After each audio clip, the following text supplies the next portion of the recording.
Dengue নিয়ে আমাকে অনেক প্রশ্ন করেছেন। আমি সহজ ভাষায় বলতে চাইতেছি যে ডেঙ্গুটা সত্যিকারের এক ধরনের এডিস মশাটা দিনের বেলা চোখে দেখে কিছুটা, রাত্রিবেলা ও একদমই চোখে দেখে না, ও রাত কানা বলে ওকে। আর ওর পাগুলি একটু লম্বা লম্বা। এটা দিনের বেলা যদি কেউ ঘুমায় বা বাচ্চাদেরকে বেশি কামড়ায়, এই জন্য বাচ্চারা রাত্রিবেলা ঘুমিয়ে থাকে, মায়ের কাছে থাকে, বাবার কাছে থাকে, প্রভুর কাছে থাকে, তখন আর তারা তাদের চাদর দিয়া কিছু দিয়ে হলো ঢাইকা রাখে বাচ্চাকে।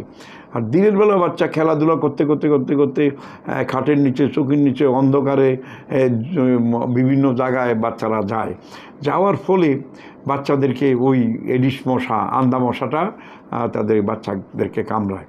তাহলে এটার জন্য আমাদেরকে কি করতে হবে? এই জন্য কঠিন কোনো মশার কয়েল কিন্তু আপনি ব্যবহার করতে পারবেন না, করলেও বাড়ির বাইরে করবেন। ওখান থেকে ধোঁয়া ইচ্ছা যেটুকু উপকার হয়ে ঢুকে, বাচ্চাদের কিন্তু শ্বাসকষ্ট হবে, বাচ্চাদের cold allergy, dust allergy, sinusitis, fluorosis, pneumonia, TB, যক্ষা, প্রকোপিদের সমস্যা, সিওপিডি দেখা দিবে, কঠিন রোগও হইতে পারে বাচ্চাদের। তো সেই ক্ষেত্রে আপনাদেরকে একদম সাবধান থাকতে হবে যে এডিস মশাকে দৌড়িতে যাই আপনি এবার অ্যাজমা, শ্বাসকষ্ট যেন, অ্যালার্জি যেন না নিয়ে আসেন।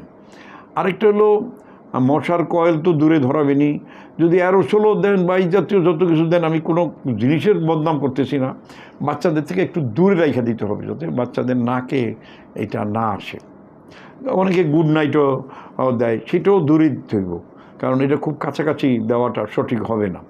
মশা তাড়ানোর জন্য আমাদের প্রধান কাজ থাকতে হবে জমানো পানিগুলি সম্পূর্ণ আপনাকে নষ্ট করে দিতে হবে।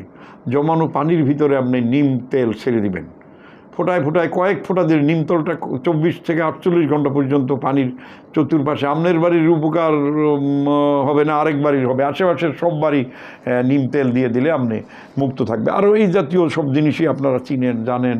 আসসালামু আলাইকুম।